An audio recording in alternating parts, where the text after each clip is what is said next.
I like to plan. The military taught me how to plan. I think that benefited me well with planning my transition. And I like to just, talk about 3 things that can help you plan your transition that should be important to you. And these 3 things you need to keep in the forefront of your thoughts as you go about your journey with transitioning. And that's the first thing is culture, right? The 3 C's. And the first C is culture.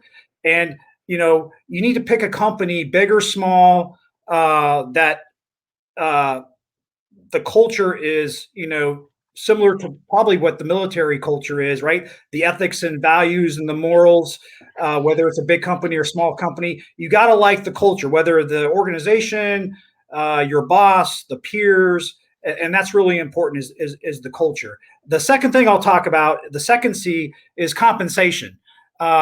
Money, but it's not all about the base pay. There's other benefits, there's bonuses, there's stocks, there's 401k, there's medical, there's other factors that weigh into compensation. Don't get focused just on base pay. There's so much more out there.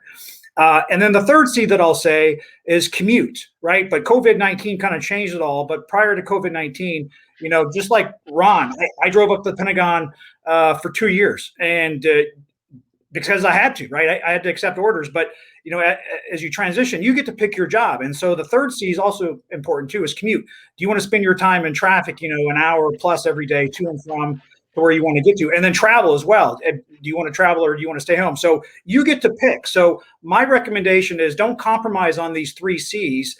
Pick 2 of the 3, prioritize them, and make sure that at least 2 out of the 3, your number 1 and number 2 choice. You draw a red line.